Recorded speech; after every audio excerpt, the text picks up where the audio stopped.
అనిత గారి గురించి చెప్తాను. ఆవిడైతే మన పవర్ పాయింట్ ప్రెజెంటేషన్ చూపించి అన్ని పచ్చి అబద్దాలు రాష్ట్ర ప్రజలకు చూపించడానికి ప్రయత్నించారు. అనిత గారు, మీకు చెప్తున్నాను, జగనన్న ఏ మెడికల్ కాలేజీలు పూర్తి చేశారు, వాడి దగ్గరికి వెళ్లి నేను చూపిస్తాను, మీరు వచ్చి చూస్తారా అని నేను అడుగుతూ ఉన్నాను. నిజంగా మీకు దమ్ముంటే మీ పక్క జిల్లా అయిన పాడేరు మెడికల్ కాలేజ్ దగ్గరికి రండి, నేను చూపిస్తాను.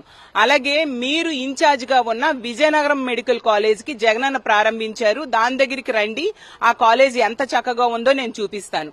అలాగే మీ సొంత జిల్లా అయిన అనకాపల్లి జిల్లాలో ఉన్న నర్సీపట్నం మెడికల్ కాలేజ్ నిర్మాణం ఎంత శరవేగంగా జగనన్న కాలంలో జరిగింది, మీ ప్రభుత్వం వచ్చాక ఏ విధంగా ఆగిపోయింది చూపిస్తాను, మీరు రండి. మీకు మీ గవర్నమెంట్ వచ్చి 15 నెలలైనా కనీసం నర్సీపట్నం మెడికల్ కాలేజ్ కి నిధులు కేటాయించక దాని నిర్మాణం ఆపివేస్తే దాన్ని మళ్లీ ప్రారంభించేట్టుగా నిధులు కేటాయించేట్టుగా చేసుకోలేని అసమర్థ హోంమంత్రి మీరు.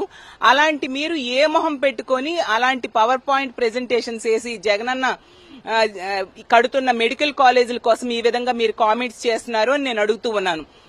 మన ఆంధ్రప్రదేశ్ రాష్ట్రంలో పేద ప్రజల దగ్గరికి వెళ్లి అడుగుదాం అనిత గారు, మీకు ప్రైవేటు మెడికల్ కాలేజ్ కావాలా, ప్రభుత్వ మెడికల్ కాలేజ్ కావాలా అడుగుదాం. ప్రజలు ఏమి తీర్పిస్తే దానికి అనుగుణంగా మనకు ముందుకు వెళ్దాం.